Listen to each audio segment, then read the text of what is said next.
Halo, Assalamualaikum warahmatullahi wabarakatuh. Teman-teman, kembali lagi bersama Hari Akbar di sini. Nah, teman-teman, pada kesempatan kali ini saya akan mencoba menjelaskan dan berdiskusi kepada teman-teman terkait dengan dasar-dasar dari manajemen PR atau dasar-dasar manajemen humas. Nah, teman-teman, seperti kita ketahui sebelumnya bahwasannya humas merupakan sebagai alat manajemen. Nah, di mana PR atau humas merupakan alat manajemen modern yang secara struktural merupakan bagian integral dari sebuah organisasi tersebut. Artinya, PR atau humas bukan suatu fungsi yang terpisah.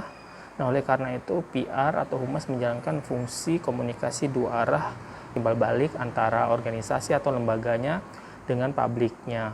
Nah, hal ini meyakinkan bahwasannya PR di dalam sebuah organisasi itu bukan suatu lembaga yang terpisah sendiri, dia berdiri sendiri, tidak, bukan begitu ya teman-teman, tetapi fungsinya melekat di dalam sebuah manajemen atau lembaga atau perusahaan yang dia naungi. Tetapi fungsi utamanya adalah dia sebagai jembatan antara organisasinya terhadap publiknya, begitu juga sebaliknya ketika ada saran atau masukan dari masyarakat atau aspirasi yang ingin disampaikan kepada perusahaan melalui PR tersebut. Begitu juga sebaliknya ketika perusahaan tersebut atau organisasi tersebut ingin menyampaikan ke sebuah kebijakan atau peraturan yang kedepannya mungkin masyarakat atau publik akan terdampak pada kebijakan tersebut. Nah, itu peranannya ya teman-teman, peranan atau biasa kita sebut dengan humas sebagai alat manajemen. Nah, selanjutnya apa sih peran manajer atau humas gitu ya? Yang pertama itu sebagai komunikator. Nah, artinya kemampuan sebagai komunikator seorang manajer itu harus baik, baik komunikator dia secara langsung atau tidak langsung, dan baik menggunakan media apapun. Nah, itu dia sebagai good komunikator. Nah, itu wajib ya harus dimiliki oleh seorang manajer PR tentunya. Nah, yang kedua perannya yang kedua adalah relationship. Artinya dia mampu membangun hubungan positif antara publik dengan organisasinya. Begitu juga sebaliknya antara lembaga dengan publiknya. Baik internal atau eksternal gitu ya, bisa juga. Jadi dia membangun hubungan positif yang baik di dalam organisasinya. Nah, selanjutnya peran manajer yang selanjutnya adalah backup management. Nah, artinya backup management itu adalah dia menunjang atau memberi dukungan kepada kegiatan manajemen umum lainnya seperti promosi, terus pemasaran, operasional dan lain-lain. Nah, itu sebagai backup management gitu ya. Nah, yang terakhir peran manajer PR atau humas adalah sebagai good image maker. Nah, good image itu melekat ya, jadi membuat atau menciptakan citra positif atau publikasi yang positif merupakan prestasi gitu ya, reputasi sekaligus menjadi tujuan utama bagi aktivitas PR itu sendiri. Nah, jadi salah satu peran utama dari manajer PR atau humas adalah bagaimana dia dapat menciptakan reputasi yang baik atau publikasi yang baik berujung dengan prestasi di dalam sebuah organisasinya. Nah, itu akan menjadikan perusahaan tersebut baik di mata publik ataupun di mata internal. Nah, selanjutnya bagaimana sih sejarah manajemen humas itu terjadi ya? Nah, manajemen humas atau PR itu sejarah tidak lepas di awal gitu ya, di awal tahun 1906, lama sekali, di mana waktu itu terjadi pemogokan buruh ya di perusahaan Amerika. Nah, pada tahun tersebut itu tuh mengakibatkan kelumpuhan total industri yang ada di Amerika Serikat. Nah, itu memunculkan konsep PR atau manajemen PR itu sebagai salah satu solusi untuk mengatasi masalah itu.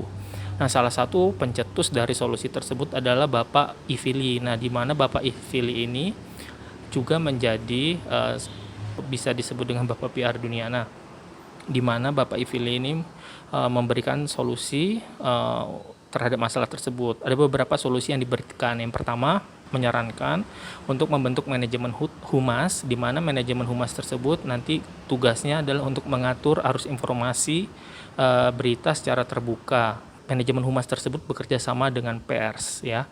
Nah, yang ketiga, manajemen humas itu didudukan sebagai top level pimpinan juga di dalam perusahaan tersebut. Nah, untuk apa? Agar manajemen humas tersebut atau manajernya nanti dapat memberikan keputusan atau dapat membuat decision maker juga, menjadi dia dapat memberikan keputusan-keputusan gitu. Jadi tidak hanya memberikan advice tapi juga dapat memberikan keputusan terhadap perusahaan tersebut.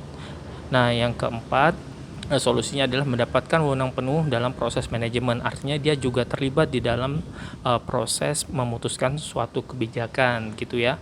Nah, yang terakhir adalah manajemen humas itu harus bersifat terbuka dalam berkomunikasi terhadap publiknya. Kenapa? Karena selama ini pangkal masalah dari chaosnya sebuah organisasi adalah keterbukaan organisasi tersebut terhadap publiknya, sehingga memunculkan berbagai macam pemikiran negatif terhadap publiknya. Seperti itu. Nah, itulah solusi-solusi yang ditawarkan oleh Bapak Ifil ini terhadap perusahaan tersebut, yang dimana konsep manajemen humas itu lahir di situ.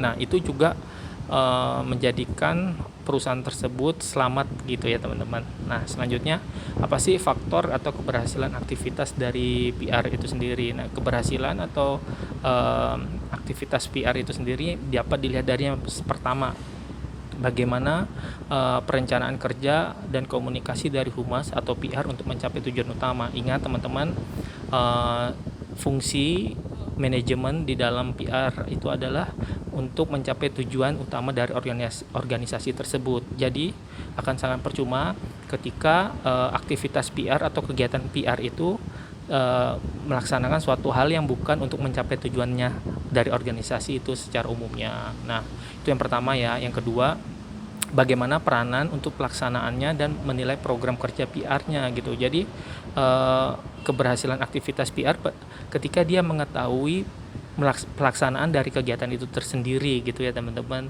Jadi dia kan dapat mengukur sendiri ya bagaimana tingkat keberhasilan pelaksanaan dari kegiatan itu sendiri. Nah, yang ketiga, bisa dilihat keberhasilan aktivitas PR itu dari pelaksanaan komunikasi dua arahnya atau timbal baliknya. Ketika perusahaan tersebut menerapkan komunikasi dua arah yang jelek, yang buruk, artinya ada media atau ada channel atau saluran yang tidak aktif dengan baik. Nah, itu menyebabkan komunikasi dua arahnya menjadi tidak baik. Seperti itu ya teman-teman.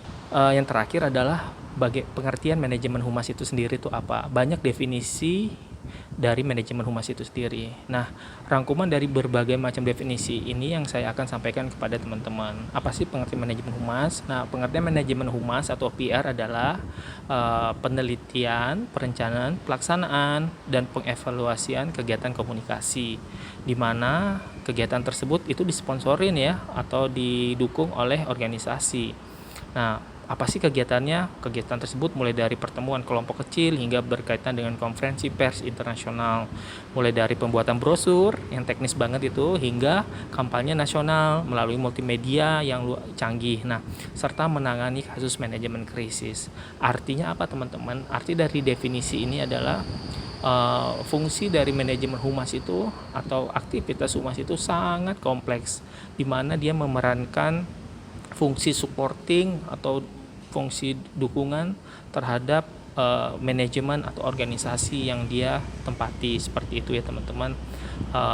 Macam-macam aktivitasnya, tetapi dia dimulai dari perencanaan jelas, pelaksanaan, lalu melaksanakan evaluasi terhadap programnya. Nah, macam-macam kegiatannya seperti melakukan konferensi pers dari yang kecil-kecil, konferensi persnya dari kelompok kecil, mungkin dari sosialisasi terhadap masyarakat sekitar terkait dampak yang diberikan, hingga melakukan konferensi pers yang levelnya internasional. Nah, itu harus dimiliki dan itu salah satu bagian dari kerja PR. Nah, yang kedua, membuat brosur tadi itu kecil-kecil banget ya teman-teman, membuat brosur, tetapi dia juga mampu membuat desain kampanye nasional gitu ya. Artinya apa? Artinya dia mempunyai planning atau mempunyai grand design terhadap sebuah campaign, yang dimana campaignnya nanti itu mampu merubah attitude atau perilaku dari target yang dikehendaki. Dan yang terakhir, menangani kasus manajemen krisis. Nah, kasus manajemen krisis ini sendiri adalah tidak lepas dari fungsi atau tugas dari manajemen humas itu sendiri. Bagaimana dia menjadi problem solver, ya kan? Ingat ya, dia menjadi problem solver atau pemecah masalah komunikasi yang ada.